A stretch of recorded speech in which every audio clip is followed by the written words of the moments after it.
السلام علیکم۔ آپ دیکھ رہے ہیں مکس سٹوری چینل۔ آنکھ جو کچھ دیکھتی ہے وہ پیش منظر کہلاتا ہے۔ اس منظر نامے کے عقب میں بھی بہت کچھ پوشیدہ ہوتا ہے جہاں تک انسانی آنکھ کی رسائی ممکن نہیں۔ اس چھپے ہوئے راز کو منظر عام پر لانے کے لیے بینائی کے ساتھ دانائی کو بھی استعمال کرنا پڑتا ہے۔ پھر بصارت اور بصیرت کا ایک باہمی ملاپ تحقیق و تفتیش کی گاڑی کو کسی حتمی منزل تک پہنچا کر ہی دم لیتا ہے۔ اس تمہید کے بعد اصل واقعے کی طرف آتا ہوں۔ ایک روز میں عدالت سے نکل کر پارکنگ کی طرف بڑھ رہا تھا کہ کسی نے عقب سے مجھے پکارا۔ اپنے نام کی پکار سن کر مجھے رکنا پڑا۔ میں نے پلٹ کر دیکھا تو ایک ہینڈسم نوجوان کو اپنی جانب بڑھتے ہوئے پایا۔ میں رک کر سوالیہ نظر سے اسے تکنے لگا۔ ایک لمحے کے لیے مجھے یوں محسوس ہوا جیسے میں نے اسے پہلے بھی کہیں دیکھا ہے۔ اگلے ہی لمحے مجھے یاد آ گیا کہ میں نے اسے کہاں دیکھا تھا۔ ابھی تھوڑی دیر پہلے جب میں عدالت کے کمرے سے نکل کر راہداری سے گزر رہا تھا، یہی نوجوان ایک وکیل کے ساتھ کھڑا باتیں کر رہا تھا۔ بعد میں پتہ چلا کہ وہ مذکورہ وکیل سے میرے ہی بارے میں پوچھ رہا تھا۔ نوجوان میرے قریب پہنچ کر اپنا ایک ہاتھ آگے بڑھاتے ہوئے بولا، السلام علیکم بیگ صاحب۔ وعلیکم السلام۔ میں نے یہ کہتے ہوئے اس کے مصافحے کے لیے آگے بڑھے ہوئے ہاتھ کو تھام لیا۔ آپ مجھے نہیں جانتے، وہ گہری سنجیدگی سے بولا، لیکن شرازی صاحب کے توسط سے میں آپ سے غائبانہ متعارف ہوں اور آج ملاقات بھی ہو گئی۔ میں نے اس بات میں سر ہلایا اور پوچھا، آپ کن شرازی صاحب کا ذکر کر رہے ہیں؟ میرے جاننے والوں میں شرازی نام کے 3 افراد شامل تھے۔ فیصل شرازی کا تعلق شو بزنس سے تھا، نجم شرازی مشیر انکم ٹیکس تھے اور فرید شرازی ایک فلاحی تنظیم کے رہنما تھے۔ اس سمارٹ نوجوان نے میرے سوال کے جواب میں بتایا، میں نجم شرازی کی بات کر رہا ہوں جناب، وہ جو انکم ٹیکس وغیرہ کے وکیل ہیں۔ ٹھیک ہے، میں نے سر کو اس باتی جنبش دی، پھر استفسار کیا، آپ کی تعریف؟ او واہ، ویری سوری بیگ صاحب، وہ ندامت آمیز لہجے میں جلدی سے بولا، میں پریشانی میں اپنا تعارف کرانا تو بھول ہی گیا۔ میرا نام ہاشم ہے، ہاشم انور۔ آپ نے اپنے پریشان ہونے کا ذکر کیا ہے۔ میں نے تنقیدی نظر سے اس کے چہرے کا جائزہ لیتے ہوئے پوچھا، کیا اسی سلسلے میں آپ میرے پاس آئے ہیں؟ جی ہاں، بالکل یہی معاملہ ہے، وہ اضطراری لہجے میں بولا۔ میں نے اپنی رسٹ واچ پر نگاہ ڈالتے ہوئے کہا، ٹھیک ہے، آپ ٹھیک 1 گھنٹے بعد میرے آفس آ جائیے، پھر وہیں پر آپ سے تفصیلی بات ہو جائے گی۔ اس وقت دن کا 1:30 بجا تھا اور اس وقت میں لنچ پر جاتا تھا۔ لنچ کرنے میں آدھا پونا گھنٹہ لگ جاتا، تاہم میں نے ہاشم انور کو احتیاطاً 1 گھنٹے کا ٹائم دیا تھا۔ 2:30 بجے تک میں یقیناً اپنے آفس میں پہنچ ہی جاتا۔ میں ایک مخصوص ریسٹورنٹ میں دن کا کھانا کھایا کرتا تھا جو سٹی کورٹ کی عمارت اور میرے آفس کے تقریباً وسط میں واقع تھا۔ ہاشم نے پوچھا، بیگ صاحب آپ کا آفس کہاں پر ہے؟ یہیں سے واکنگ ڈسٹنس پر ہے۔ پھر اس کثیر المنزلہ عمارت کا نام بھی بتا دیا جس کے اندر میرا دفتر تھا۔ مذکورہ عمارت میں زیادہ تر وکلاء ہی کے دفاتر واقع تھے۔ ہاشم نے اس بات میں گردن ہلائی اور بولا، ٹھیک ہے بیگ صاحب، میں اتنی دیر میں لنچ کر لیتا ہوں۔ لنچ؟ میں نے ایک فوری خیال کے تحت پوچھا، آپ کہاں لنچ کریں گے؟ کہیں بھی، وہ سرسری انداز میں بولا، ایکچولی مجھے 1 گھنٹہ گزارنا ہے، اسی دوران میں پیٹ پوجا بھی ہو جائے گی۔ اگر کوئی پرابلم نہ ہو آج لنچ میرے ساتھ ہی کر لیں۔ میں نے ایک اندرونی جذبے کے تحت اسے پیشکش کر دی۔ میں اس وقت لنچ کے لیے ہی ایک قریبی ریسٹورنٹ میں جا رہا تھا۔ تھوڑی سی ہچکچاہٹ کے بعد اس نے میری پیشکش قبول کر لی۔ ہاشم کی عمر میرے اندازے کے مطابق 25 اور 26 کے درمیان رہی ہوگی۔ وہ ایک دراز قامت اور صحت مند نوجوان تھا، رنگ گورا اور چہرے کے نقوش سے وجاہت جھلکتی تھی۔ اس نے جینز کے اوپر ٹی شرٹ پہن رکھی تھی۔ یہ لباس اس پر بہت سج رہا تھا۔ بازوں کی مچھلیوں اور کاٹھی سے اندازہ ہوتا تھا کہ باقاعدگی سے کسرت کرتا ہوگا۔ اس کا بدن سپورٹس مین والا تھا اور حرکات و سکنات میں بڑی منظم مستعدی پائی جاتی تھی۔ اس نے اپنی آنکھوں پر ایک خوبصورت فریم والا نظر کا چشمہ لگا رکھا تھا۔ وہ خاصا سلجھا ہوا نوجوان تھا، بات چیت کا انداز انتہائی مہذب اور شائستہ تھا۔ مجھے صحت مند، خوش مزاج اور چاق و چوبند نوجوان بہت اچھے لگتے ہیں۔ شاید یہی وجہ تھی کہ میں نے بے ساختہ ہاشم کو اپنے ساتھ کھانے کی دعوت دے دی تھی۔ وہ پہلی ہی نظر میں مجھے اچھا لگا تھا اور اس پیشکش میں بھی میرے ارادے کو دخل نہیں تھا۔ ہم ریسٹورنٹ میں آ کر بیٹھے تو ہمارے درمیان بات چیت بھی ہونے لگی۔ ہاشم میرے ساتھ بیٹھ کر ذرا سا بھی نروس محسوس نہیں ہو رہا تھا۔ وہ ایک پر اعتماد نوجوان تھا، تاہم جو پریشانی اسے کھینچ کر میرے پاس لائی تھی، اس کے آثار ہاشم کی آنکھوں اور چہرے پر دیکھے جا سکتے تھے۔ وہ کسی ذہنی الجھن کا شکار دکھائی دیتا تھا۔ اس نے آرڈر وغیرہ کا معاملہ مجھی پر چھوڑ دیا تھا۔ میں نے تھوڑے غور و خوض کے بعد 2 ایسی ڈشز کا آرڈر دے دیا جو ہم دونوں آسانی سے کھا سکتے تھے۔ آرڈر پلیس ہونے میں تھوڑی دیر باقی تھی، لہٰذا میں نے اس مہلت سے فائدہ اٹھانے کا فیصلہ کر لیا اور اپنے سامنے بیٹھے ہاشم سے پوچھا، ہاشم، آپ جانتے ہیں دنیا میں سب سے قیمتی چیز کیا ہے؟ آئی تھنک انسانی زندگی۔ اور انسانی زندگی میں سب سے قیمتی شے؟ اس نے ایک لمحہ سوچنے کے بعد جواب دیا، ٹائم۔ Very good. میں نے ستائشی نظر سے اس کی طرف دیکھا۔ آپ کے دونوں جواب مجھے پسند آئے ہیں۔ تھینک یو بیگ صاحب، وہ ممنونیت بھرے انداز میں بولا۔ ٹھیک ہے، تو ہم بھی وقت کا پورا استعمال کریں گے، میں نے گہری سنجیدگی سے کہا۔ کھانا بھی چلے گا اور اس دوران میں ہماری گفتگو کا سلسلہ بھی جاری رہے گا۔ یہ تو بڑی اچھی بات ہے، اس نے تائیدی انداز میں کہا۔ بس تو پھر سب سے پہلے آپ مجھے اپنے بارے میں تفصیلاً بتائیے، میں نے اس کے چہرے پر نگاہ جماتے ہوئے کہا۔ وہ بتانے لگا، جناب میرا نام تو آپ کو معلوم ہی ہو چکا ہے، میں گارڈن ویسٹ کے علاقے میں رہتا ہوں، ایک اپارٹمنٹ بلڈنگ میں میری رہائش ہے۔ 1 سال پہلے شادی بھی کر چکا ہوں۔ میں سولجر بازار میں میرے چشموں کی دکان ہے، جہاں میں دن بھر موجود ہوتا ہوں۔ میری دکان پر ہر کوالٹی اور ہر دام کے چشمے موجود ہیں۔ میں اپنے پاس آنے والوں کی نظر بھی ٹیسٹ کرتا ہوں اور ان کی پسند اور ضرورت کے مطابق چشمے بھی بنا کر دیتا ہوں۔ اوہ واہ، لگتا ہے آپ اپنے کام میں بڑے ماہر ہوں گے، میں نے کہا۔ جناب یہ تو آپ کو تجربے کے بعد ہی صحیح طور پر اندازہ ہوگا کہ میں اپنے پیشے میں کتنا ماہر ہوں، وہ ٹھہرے ہوئے لہجے میں بولا۔ اگر موقع ملے آپ ایک مرتبہ ضرور میری شاپ پر تشریف لائیں۔ آپ کی سیلز مین شپ کا تو اس دعوت ہی سے مجھے بخوبی اندازہ ہو گیا ہے، میں نے زیر لب مسکراتے ہوئے کہا۔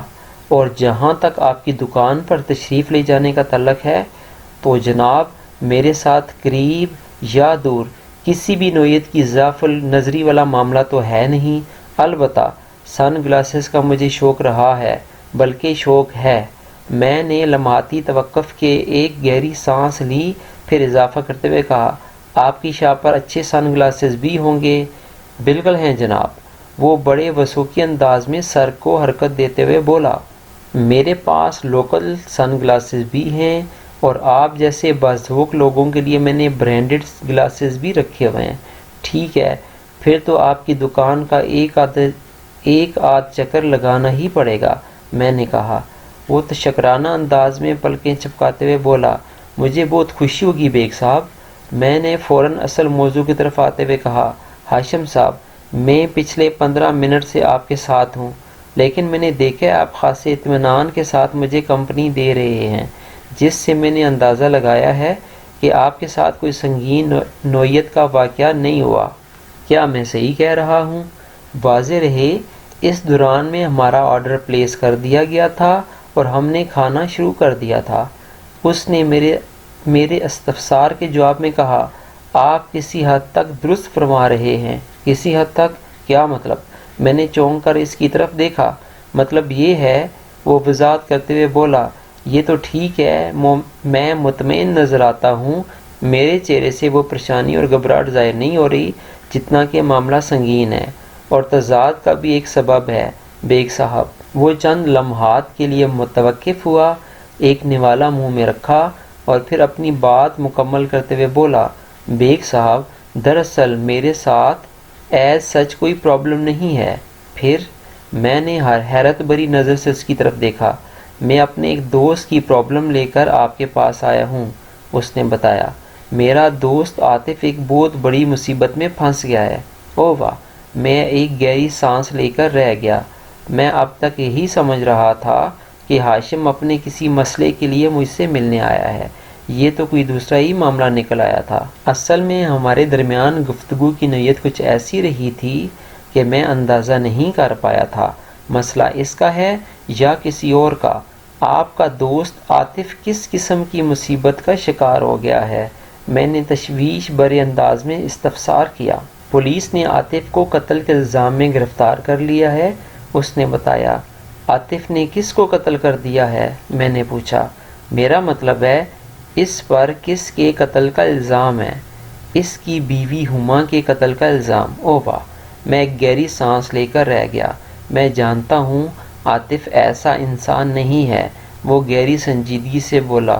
ہما کے قتل میں اس کا ہاتھ نہیں ہے، اسے کسی سوچی سمجھی سازش کے تحت اس مصیبت میں پھنسایا گیا ہے۔ تو آپ کے خیال میں آپ کا عاطف بے گناہ ہے؟ جی ہاں، اس کی بے گناہی کا 100% یقین ہے، وہ جلدی سے بولا۔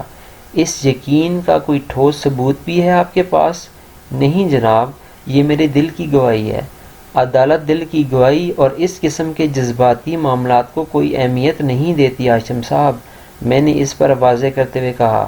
وہاں پر ہمیں اپنی بات کو ثابت کرنے کے لیے واقعاتی شہادتیں اور گواہوں کو پیش کرنا پڑتا ہے، جب جا کر بات بنتی ہے۔ جناب، عدالتی معاملات کا تو آپ ہی کو پتہ ہوگا، وہ سادہ سے لہجے میں بولا۔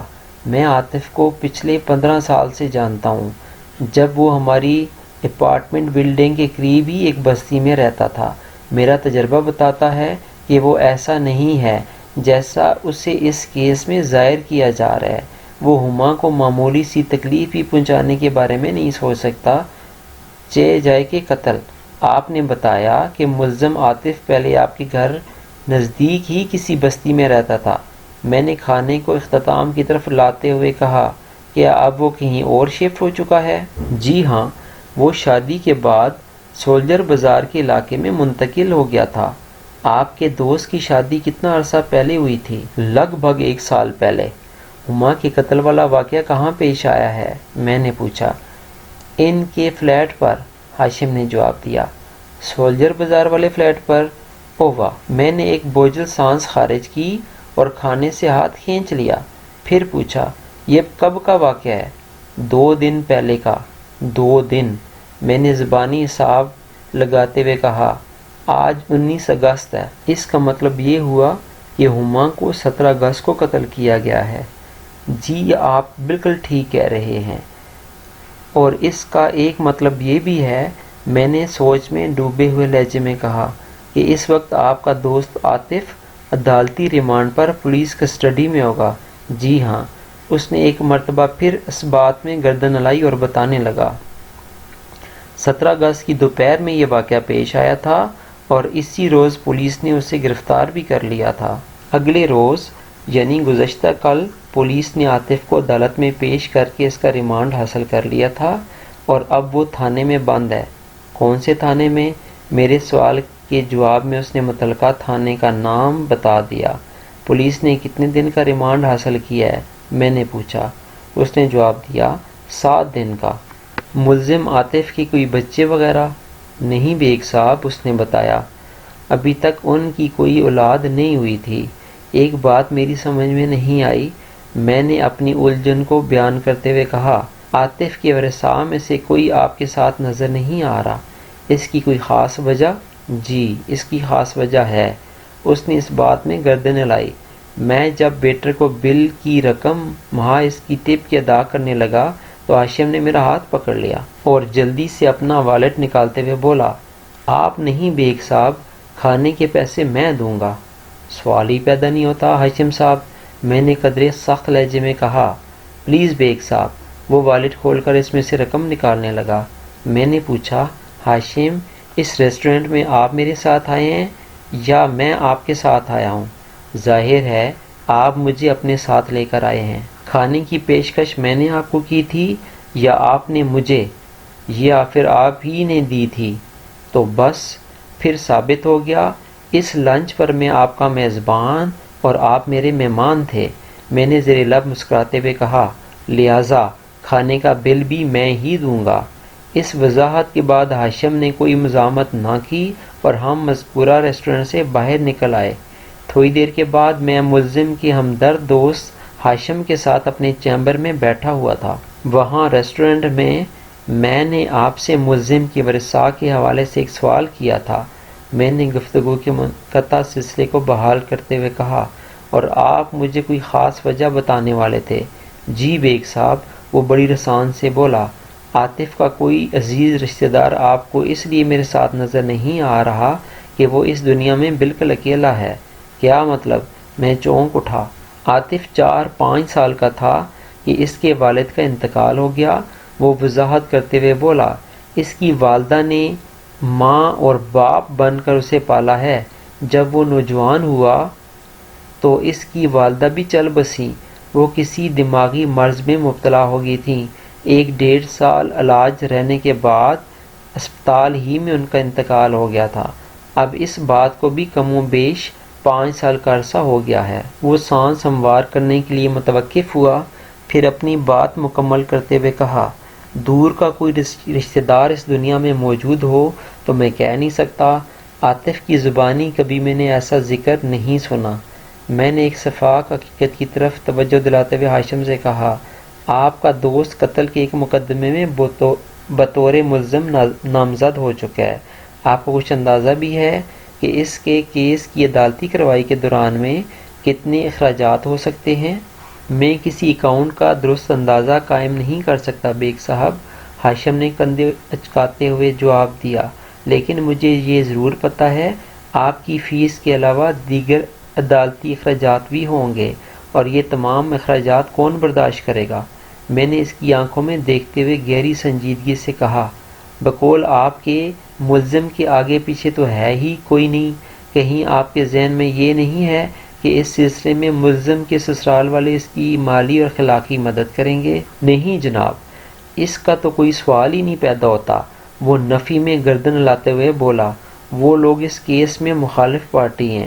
ہما کی ماں کا جھکاؤ استغاثہ کی جانب ہے، اور وہ بھی عاطف ہی کو ہما کا قاتل سمجھتی ہیں۔ تو پھر جناب بیگ صاحب، آپ اپنی فیس اور دیگر عدالتی اخراجات کی بالکل فکر نہ کریں، وہ بڑے اعتماد سے بولا۔ منصور صاحب نے اس سلسلے میں اپنے بھرپور تعاون کا یقین دلایا ہے، بلکہ اس واقعے کے بارے میں مجھے انہوں نے ہی بتایا تھا۔ یہ منصور صاحب کون ہے؟ میں پوچھے بنا نہ رہ سکا۔ منصور صاحب دراصل عاطف کے باس ہیں بیگ صاحب، ہاشم نے وضاحت کرتے ہوئے کہا، منصور ٹریول کے مالک۔ اچھا، تو آپ کا دوست کسی ٹریول کمپنی میں کام کرتا ہے؟ جی بیگ صاحب، اس نے اس بات میں جواب دیا، وہ ٹکٹنگ کے شعبے سے تعلق رکھتا ہے۔ منصور ٹریول کا آفس میکلور روڈ پر واقع ہے۔ چلیں، ایک مسئلہ تو حل ہوا، میں نے اطمینان کی سانس لیتے ہوئے کہا۔ اب ایک اور بڑا مسئلہ باقی ہے۔ کون سا مسئلہ بیگ صاحب؟ وہ الجھن زدہ نظر سے مجھے دیکھنے لگا۔ ہاشم صاحب، میں نے سمجھانے والے انداز میں کہا، ریمانڈ کی مدت پوری ہونے کے بعد پولیس عدالت میں چلان پیش کرے گی۔ اس موقع پر مجھے اپنے وکالت نامے کے ساتھ ہی ملزم کی درخواست ضمانت بھی عدالت میں دائر کرنا ہوگی۔ میں نے لمحاتی توقف کے بعد اضافہ کرتے ہوئے پوچھا، کیا اس سلسلے میں آپ کوئی بندوبست کر رکھا ہے؟ بندوبست؟ اس کی آنکھوں میں تذبذب کی پرچھائی لہرائی۔ ذرا وضاحت فرمائیں گے؟ ضرور، میں نے اس بات میں گردن ہلاتے ہوئے کہا، جب ملزم کو عدالت کے ساتھ پولیس حوالہ یا عدالت کر دیتی ہے تو ڈیفنس کی جانب سے ملزم کے لیے ضمانت یا ضمانتی کا انتخاب یا ضمانتی کا انتظام کرنا پڑتا ہے تاکہ اسے جیل کسٹڈی سے بچایا جا سکے۔ یہ بات بھی طے ہے کہ قتل کے ملزم کی ضمانت تقریباً ناممکن ہوتی ہے، تاہم اس سلسلے میں کوشش ضرور کی جاتی ہے۔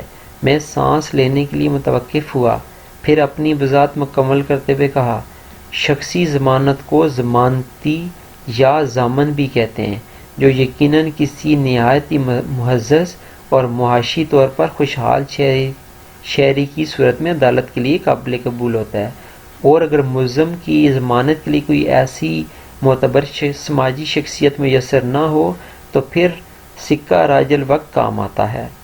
ضمانت کے ضمن میں عدالت ایک بھاری مالیت کا بانڈ بھرواتی ہے، آپ اسے ذاتی مشترکہ بھی کہہ سکتے ہیں۔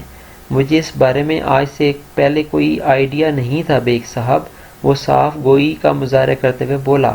میں نے پوچھا، کیا منصور ٹریول والے منصور صاحب آپ کے دوست کے لیے شخصی ضمانت کا بندوبست کر سکتے ہیں؟ میں سمجھتا ہوں انہیں انکار تو نہیں کرنا چاہیے، اس نے کہا، لیکن پھر بھی میں ان سے بات کرنے کے بعد ہی کنفرم کر سکتا ہوں۔ آپ ایسا کریں، کل اسی وقت منصور صاحب کو اپنے ساتھ میرے آفس لے آئیے۔ میں نے کہا، میں خود ہی براہ راست ان سے بات کر لیتا ہوں۔ ٹھیک ہے جناب، میں لے آؤں گا انہیں۔ اس واقعے کے بارے میں آپ کو اگر مزید کچھ پتہ ہو تو مجھے تفصیل سے بتائیں۔ میں نے ہاشم کی طرف دیکھتے ہوئے کہا، بیگ صاحب، مجھے تو کل رات ہی اس واقعے کی اطلاع ملی تھی، اس نے بتایا، اور وہ بھی منصور صاحب کے فون کے ذریعے۔ میں رات کو اپنی شاپ بند کرنے ہی والا تھا کہ فون آ گیا اور انہوں نے مجھے بتایا کہ عاطف ایک ناگہانی میں پھنس گیا ہے۔ میری عاطف سے ملاقات ہوئے 1 ماہ سے زیادہ کا عرصہ گزر چکا ہے۔ عاطف نے منصور صاحب کو میرے بارے میں بتایا تھا کہ مشکل کی اس گھڑی میں ایک میں ہی ہوں جو اس کے لیے بھاگ دوڑ کر سکتا ہوں۔ منصور صاحب نے مجھے یقین دلایا ہے کہ مالی محاذ پر وہ بھرپور تعاون کریں گے اور عملی میدان میں مجھے پاؤں اور زبان کو زحمت دینا ہوگی۔ لہٰذا آج صبح میں پہلے ان کے دفتر گیا، انہوں نے مجھے ابتدائی اخراجات کے لیے رقم بھی دی ہے۔ شرازی صاحب سے میں نے رات ہی بات کر لی تھی اور اب آپ کے سامنے بیٹھا ہوں۔ وہ رکا، ایک طویل سانس خارج کی، پھر اضافہ کرتے ہوئے بولا، میں اس سے زیادہ اور کچھ نہیں جانتا بیگ صاحب۔ کیا آپ عاطف کو دیکھنے تھانے گئے تھے؟ ابھی تک تو نہیں گیا، اس نے جواب دیا، آپ کے پاس سے فارغ ہونے کے بعد اس طرف جاؤں گا۔ آج کے دن کے لیے میں نے اپنی شاپ بند رکھنے کا فیصلہ کیا ہے۔ اچھی بات ہے، میں نے اس بات میں گردن ہلائی۔ رات کو میں بھی تھانے جا کر اس سے ایک بھرپور ملاقات کروں گا۔ چند ضروری کاغذات پر اس کے دستخط بھی کروانا ہوں گے بیگ صاحب، وہ گہری سنجیدگی سے بولا۔ شرازی صاحب نے مجھے بتایا تھا کہ آپ اپنی فیس ایڈوانس میں لیتے ہیں۔ یہ کام بھی ہو ہی جائے تو اچھا ہے، تاکہ میں آپ کے آفس سے اطمینان کے ساتھ رخصت ہوں کہ آپ نے میرے دوست کا کیس اپنے ہاتھ میں لے لیا ہے۔ بات ختم کر کے وہ سوالیہ نظر سے مجھے تکنے لگا۔ اپنا پرس بات شروع کرنے سے پہلے ہی نکال چکا تھا۔ اس کی سوالیہ نظر کا ایک ہی مطلب تھا کہ میں اسے اپنی فیس کے اکاؤنٹ کے بارے میں بتاؤں۔ میں یہ کہتے ہوئے اس کی خواہش پوری کر دی، شرازی صاحب نے آپ کو بالکل ٹھیک بتایا ہے، میں اپنی فیس ایڈوانس ہی میں لیتا ہوں۔ اس نے میری فیس کے برابر مالیت کے نوٹ گن کر رقم میری جانب بڑھا دی۔ میں نے رقم گن کر اپنی میز کی دراز میں ڈالی اور بدلے میں اسے فیس کی رسید بنا کر دے دی۔ جب وہ میرے دفتر سے رخصت ہونے لگا، میں نے 2 ٹوک الفاظ میں کہا، ایک بات آپ پر واضح کر دوں ہاشم صاحب۔ وہ رک کر ٹھٹکی ہوئی نظر سے مجھے دیکھنے لگا۔ میں نے کہا، میں نے اپنی فیس کھری کر کے کیس تو ہاتھ میں لے لیا ہے، لیکن ملزم سے ملاقات کے بعد یا کیس کی سٹڈی کے دوران میں اگر کسی مرحلے پر یہ احساس ہوا کہ آپ کا دوست کسی بھی زاویے سے اپنی بیوی کے قتل میں ملوث ہے تو اسی لمحے یہ کیس چھوڑ دوں گا، پھر آپ مجھ سے کوئی شکایت نہیں کیجیے گا۔ آپ اس عمل میں حق بجانب ہوں گے بیگ صاحب، اس نے بھی بڑے واضح انداز میں کہا، لیکن مجھے یقین ہے ایسی کوئی بھی صورتحال پیش نہیں آئے گی۔ اللہ کرے ایسا ہی ہو۔ میں نے مثبت طرز فکر کا اظہار کیا۔